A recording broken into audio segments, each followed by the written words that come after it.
This you can really call a fish story. And I was the live bait.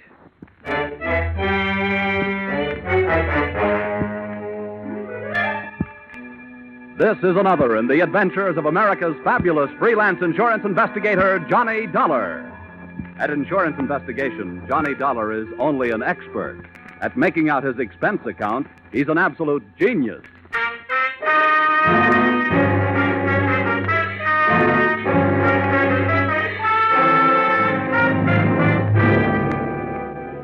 Expense account submitted by Special Investigator Johnny Dollar to Intercontinental Marine Insurance Company, Hartford, Connecticut. The following is an accounting of my expenditures during assignment in San Pedro, California, investigating the loss of 2 pieces of property insured by you. Or, the tuna were running and so was everybody else. Or, I caught a fishing boat, but you should have seen the one that got away. Expense account item 1, $176.87. Airfare from home base in Hartford to off base in California. Expense account item 2, $10. Cab fare, Los Angeles Municipal Airport to the waterfront office of the Pacific Deep Sea Canning Company in San Pedro. There was perfume in the air. Channel number 5. Inside, the name on the door said Walton. That's who I wanted to see, so I walked in. Well, who are you? I'm here to follow up the claim you made to Intercontinental Marine Insurance Company. My name is Johnny Dollar. Oh, when you bring the money, I need boats. The tuna are running. No, Mr. Walton, I didn't bring any money. All I brought is a suspicious nature and an inquisitive mind. What the devil do you mean by that crap? Now, don't get your fish in a stew, Mr. Walton. This is standard procedure. No insurance company is going to shell out $400,000 without first taking a long, lingering look. Well, there's not much to look at. Yeah, so I understand. According to your claim, 2 of your boats, the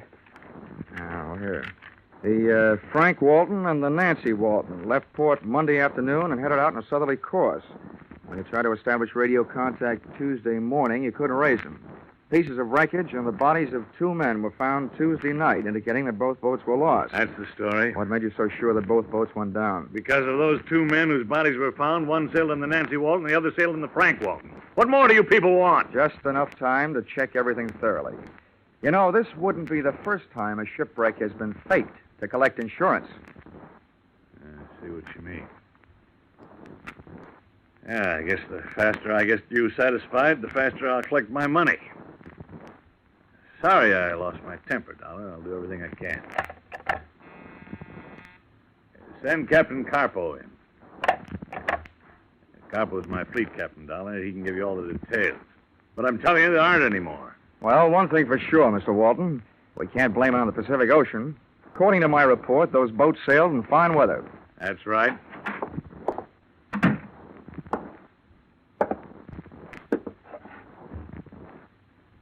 You call me, boss?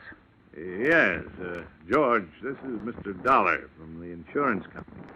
He's here to investigate the sinking. So? I'm happy to meet you, too, Captain. What do you want? First, I want your theory as to what could have happened. I don't know. I wasn't there. Maybe they run into each other. As fleet captain, you hire the hands for the boats, don't you?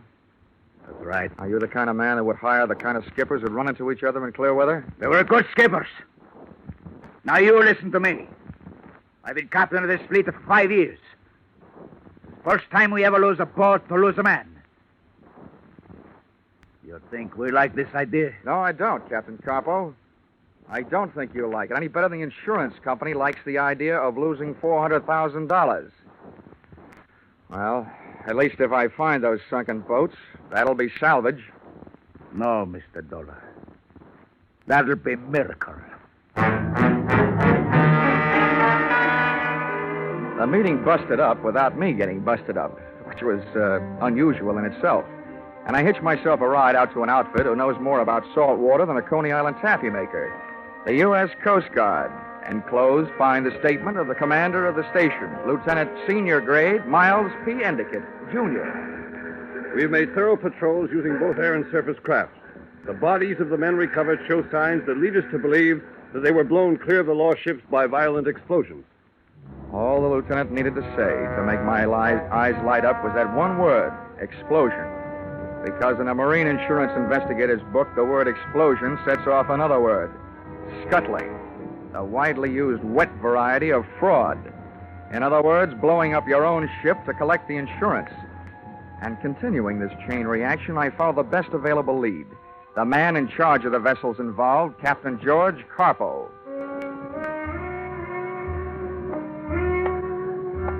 I found him at 11 that night at a combination restaurant and bar named after the oriental fishing bird, the cormorant. As I looked in through the greasy window, an interesting sight greeted me. Captain Carpo slipping into a booth already occupied by an olive-skinned brunette who was good enough looking, but obviously less than a queen. Carpo stuck his face in hers, spat a few words at her that I couldn't hear, shook his sledgehammer fist at her, and stomped out through a back door.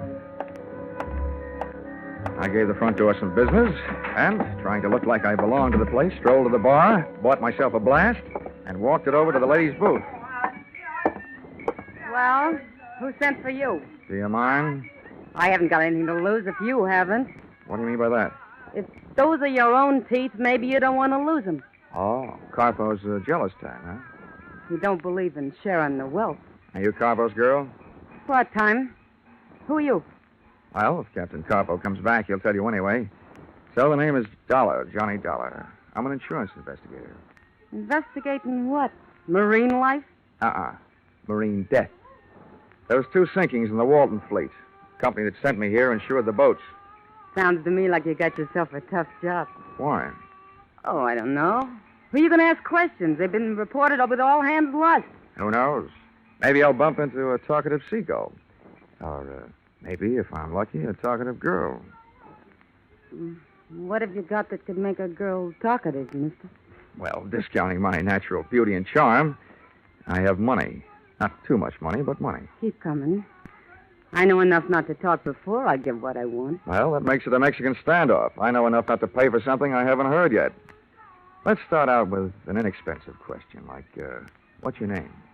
You can have that for free. Anita Vargas. How long you known Carpo? If you'll pardon the expression, on and off for the last 6 months. How's he for money? Has he turned into a big spender recently? Sure. Instead of 2 drinks a night, he's now buying me 4. Carpo will never be a big spender. Where does he live? 1423 Parade Street. How far is that from here? It's here. He lives upstairs. That called for a change of scene. I didn't know whether Anita Vargas really had anything to sell or not, but I didn't want what was left of our tete-a-tete to be interrupted by a violent re-arrival of the mighty Captain Carpo. So, expense account item 3, $4, picking up our tabs. Item 4, 6 bits, picking up a taxi, which dropped us at another bar, slightly less oriental, but definitely more obnoxious. We grabbed ourselves a table with a view of the sawdust on the floor, and waited for a waiter. He didn't come, but somebody else did. The owner of the lost fishing boats, Mr. Roscoe Walton. What are you doing with this character, Anita? I met him in college, Roscoe. Now beat it. And since when have you been getting drunk? Don't tell me he's your boyfriend, too. Part-time. Maybe I'd better get lost. I'll call you later. Yeah, maybe you better get lost. And stay that way. Go ahead, Johnny. You better go. Well, happy hangover, Mr. Walton. You don't look like no college boy to me. I was no professor of mathematics either, but I could add this much up. If those tuna clippers had gone down by explosion, somebody had to buy some explosives. Maybe locally. That problem I took to the local police, who went to work looking up names in the dynamite register. And since those explosives would have been planted while the boats were under the care and supervision of Captain Carpo, that problem I decided to take to him. It was 1:30 in the morning when I got back to the front of the Cormorant restaurant and bar. The grease joint was dark, but a light was burning on the second and top floor. I got halfway up the front stairs to ask my leading suspect a few questions about explosions when I heard something.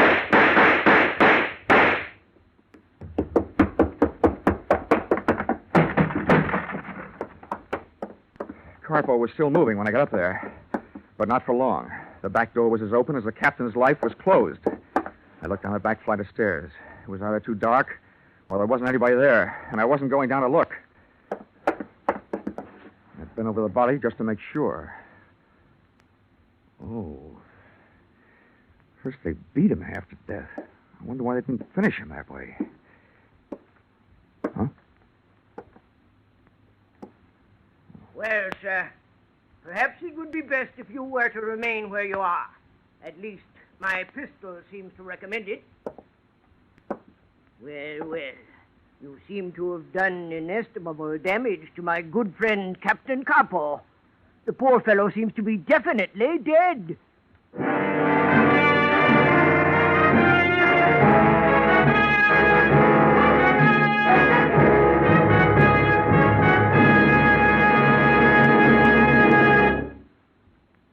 In just a moment, we will return to the second act of Johnny Dollar. But first, you might be interested to know that CBS has acquired a couple of blocks of wood. You're not interested? Well, would you be interested if you knew that those blocks of wood had been carved into certain figures? No. Well, then let's try this. Would you be interested if you knew that those carved blocks of wood could talk? Ah, now you're beginning to sit up and take notice.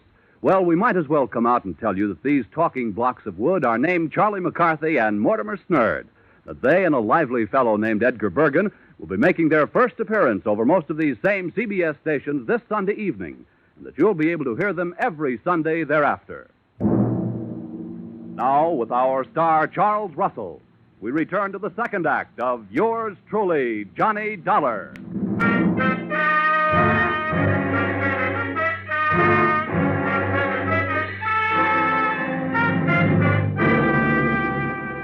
There I was again. Always the suspect, but never the tried. With a dead body at my feet and a pistol at my head. The man holding it was neither small nor large. Thomas Mitchell type. His frame was fighting the seams of a sloppy tweed suit, and his pouchy face was fighting the alcoholic content of his blood. Well, sir, what do you have to say for yourself? Oh, don't be ridiculous. I came to talk to this man. Killing him would hardly be the way to kick off a conversation. How about you? What are you doing here at 1:30 in the morning? Most amusing, most. Two accused men, each of them judging the other. Ha ha! With a dead man for a jury. All right, then. As for my testimony, my name is Cricket. I was on my way to discuss with the good Captain Capo a matter of possible mutual profit. Naturally, when I heard the shots from the street, I hastened to his assistance. I won't ask you how you knew Carpo was getting shot instead of doing the shooting. My name is Dollar. I'm an insurance investigator from Hartford, Connecticut. I was sent out here to look into two sinkings in the captain's fleet. Oh, then you and I share a common interest. My business is ship salvage. It's obvious that I should put up this pistol and replace it with a shake of a hand. How do you do, sir? In my business, you never know. How do you do? This is indeed a most fortunate meeting. A pity that it should take place upon the very threshold of tragedy. Poor Capo. His face seems to have enjoyed the worst of an encounter with a monkey's fist. How's that? A monkey's fist. I mean, what's that? Well, a monkey's fist, sir, is a highly complicated knot woven about a slug of lead to lend weight. Ordinarily, it is intended for use at the end of a heaving line. However, it is sometimes used by seamen in the forecastle in the administering of torturous beatings. Now, what do you make of that? Well, if we can take the word of the centuries for it, torture suggests the violent seeking of information. That would indeed seem to be the case. From the looks of this room, a monkey's fist or any other kind of knot wouldn't be hard to lay your hands on. What's that one on the wall there? Oh, that is a miniature of a knotted ship's fender. Fender? It's a device for cushioning the shock between a ship and a wharf or another vessel. In modern sailing, this type has largely been replaced by the commercial cork variety. Oh, somebody evidently heard the shots and notified the police. Awkward. Look, Mr. Cricket, Yeah? I feel like talking, but not to the police. Splendid. Perhaps then you would be kind enough to join me in a nightcap at my quarters? Lead me to it.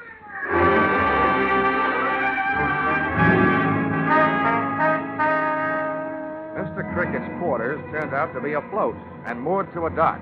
It was a PT boat, ex-Navy. Sit down.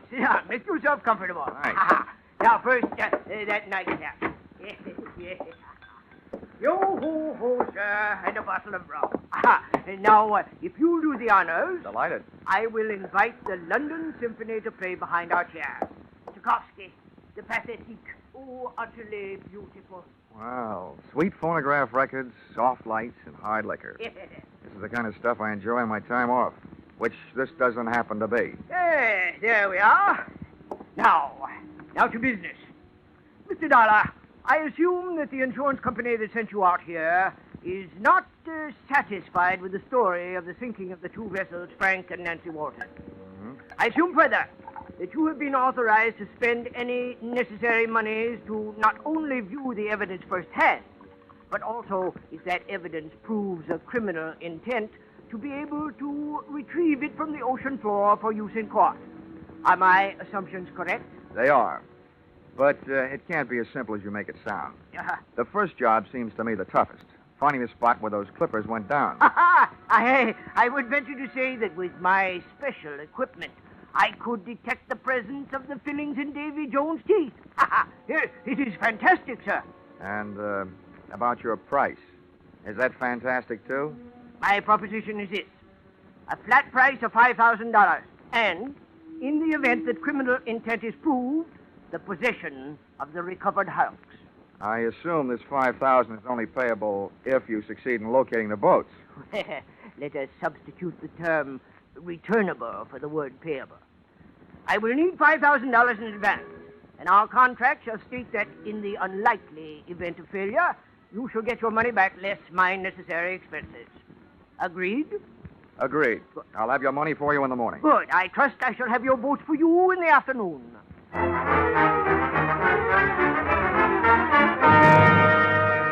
I couldn't tell yet about his fantastic sonic sounding device, but otherwise, Mr. Cricket was well equipped. By ship-to-shore telephone, he ordered me a taxi, which I ordered to a corner near Roscoe Walton's Pacific Deep Sea Canning Company. Carpo's death made me want to get a good look at Carpo's office. Something about the way he died kept baiting up the thought that there was something fishier about this case than just plain old-fashioned insurance fraud. The only thing that was out of place in the place was under a rug, under Carpo's desk, a wall safe sunk in the floor. That proved easier to open than a poker hand with 3 aces. I lifted the heavy steel door. The first thing I saw was an oblong package, brown paper. I stuck one hand in to lift it out, and I couldn't. So I used 2, and my back. It was as heavy as lead. But when I tore off the wrapping, I saw that it was as valuable as gold, because that's what it was, a gold ingot.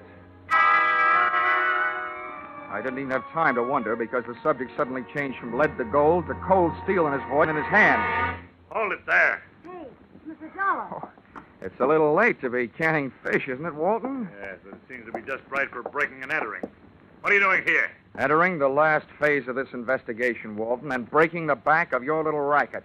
Or I should say big. What do you mean, racket? To me, it looks like your boats have been bringing in more than fish from the Mexican coast. This heavy little handful makes it look like they've been hauling in Mexican gold. I don't know what you're talking about. I'm not going to stand here and be accused. You're so right you're not going to stand there. Not on those feet. Ah! Give me that. You and take this. Johnny, are you hurt? Are you kidding? You'll never make a living being a fight referee. I'm what is commonly known as the winner. Johnny, do you really believe what you said is true? What about smuggling in Mexican gold? Yeah. Listen, Anita. When you find a private citizen with a gold ingot, he is not using it for a watch fob. The only thing I learned after that was that 2 hours in the sack does not constitute a good night's sleep. By 10 in the morning, 1 phone call east and 1 telegram west delivered $5,000 into my hands from a local bank.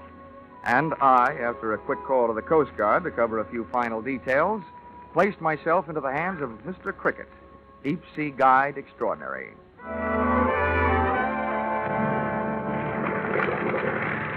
2 jolting hours later, our bucking bronco with a briny had us crashing to the swell somewhere off the island of San Clemente, which is somewhere some 60 miles off the coast of Southern California. Well, Dollar, my boy, enjoying the voyage? Yeah. Oh, come now. This isn't what a sailor would call rough weather, you understand? I understand. I only hope my breakfast does. Oh, this is nothing. Why, I recall one time off the Spanish coast. Mr. Cricket! Yes, my man? According to my reading, we're about there. Good. Reduce your RPM. Now, Dollar. Now, prepare to be amazed. Mr. Cricket had good reason to chirp about one thing. He sure knew his business. An hour later, the hoax had been located. We were riding on a mushroom anchor. A diver had been put over the side and was tug-of-war topside by a cable on a winch. All right, careful now. Okay, clear the rail. Easy does it. Far away. He's aboard and flat. Quickly now, get his helmet off. Now, Dollar, we shall see. For $5,000, I'm going to have to see. Well, Riley, what luck? We hit it right on the nose. They're both down there 30 yards apart. Well, Dollar, are you satisfied? Just about 90%, Mr. Cricket. Oh, and the 10%? Oh, look, it's this way, Mr. Cricket. Yes. If this case gets any place, I'll probably have to testify in court. So far, everything I've got is secondhand. That isn't worth much in court. I've got to see those boats. What? Why, good heavens, man. You mean you want to go over the side? I don't particularly want to, but it seems to be part of this job.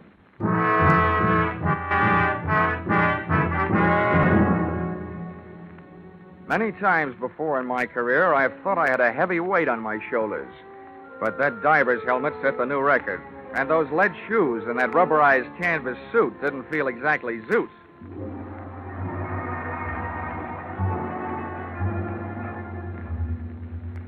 The temperature of the water outside felt much cooler than that forming on my brows. This was a steam bath, airtight. 8 days later, in my mind at least, my lead wedgies groped for a foothold on a slimy bottom, and I had arrived shipside. As I had no immediate way of determining the sex of a sunken ship, I couldn't tell from a bathtub beam whether I was looking at the Frank or the Nancy Walton. About then, a passing current grabbed me and invited me out to dance along the ocean floor. I grabbed out for anything for support. It turned out to be a rope hanging from the clipper's gunwale. Well, Dollar. When the drift passed on the hut, All right? I had a chance to take a closer look at what I was hanging on to. The line was secured to a woven rope ship's fender, which Mr. Cricket had not so long before told me was fashioned about a buoyant core of cork. But this one felt heavy enough to be loaded with county cork. And as for buoyancy, this was about as buoyant as a lead balloon. Dollar. It was resting on the bottom and heavy to lift. The next current that swept over me was mental. I clawed the shark knife out of the diving suit belt, started hacking at the woven rope, Dollar, come. then through a thin layer of canvas. And that's as far as I got. Dollar, is this phone system operating? Here now, Dollar. Are you there? This ain't the three little fishies. Oh, good. Have you seen the ships? Yeah, they're here all right. Are you satisfied that they were sunk by explosion? Yep, they're blasted in all directions. Then I have earned my $5,000, and I must bid you farewell. What? What are you talking about? Oh, you have been all but lost in a diving accident. Oh, yourself. What'll that get you? In disposing of you, sir, I am confident that as well as pocketing your $5,000, I will also do away with the meddling of the insurance company. You see, when my diver comes down to recover your unfortunate body, he will continue our search for the gold. Oh, well, I've got news for you, pal. You evidently didn't knock the hiding place out of Carpo before you killed him. But I was lucky. Not only have I already found that gold, I have stashed it. Here now, Dollar, you're bluffing. If you think so, turn off my air. So you do know about it. Dollar, tell me honestly, are you open to terms? Well, I'll think about it. Haul away!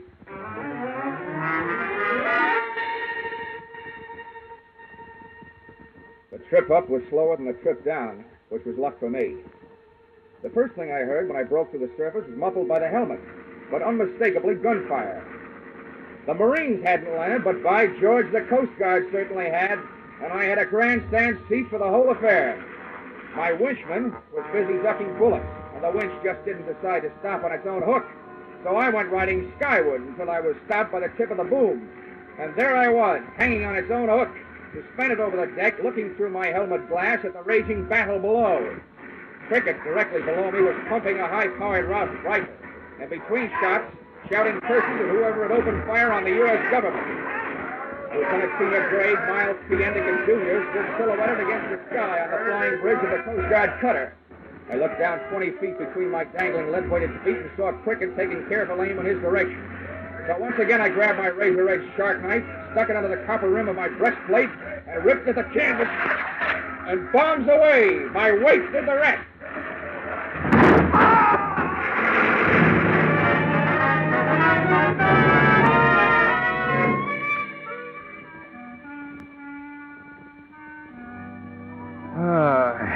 Expense account, item 5. Cab fare to the San Pedro Police Headquarters, where I made my statement and heard Mr. Crickett's. A badly damaged Mr. Cricket. Well, sir, during a short stay in Cleveland, it was brought to my attention that every city in the country was suffering an epidemic of small-time gold robberies. Dentist offices, pawn shops, and so forth. Such a condition piqued my curiosity. Yes. Well, there's my love for money. And I studied the situation more closely. To my amazement, I learned that the gold was being melted down, fashioned into ingots, and sent off somewhere to the Orient for use in the gold and gun smuggling traffic. It occurred to me that if I could intercept the gold immediately after its dispatch, under the guidance of Captain Coppo, to a larger ship, being met at sea by his tuna clippers, then I could realize for myself a tidy profit.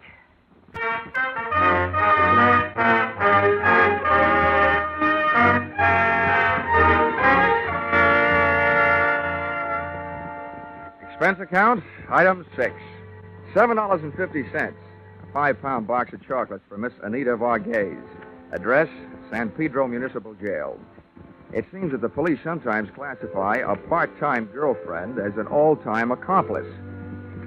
Expense account, item 7. Airfare, Los Angeles to Hartford, $176.87.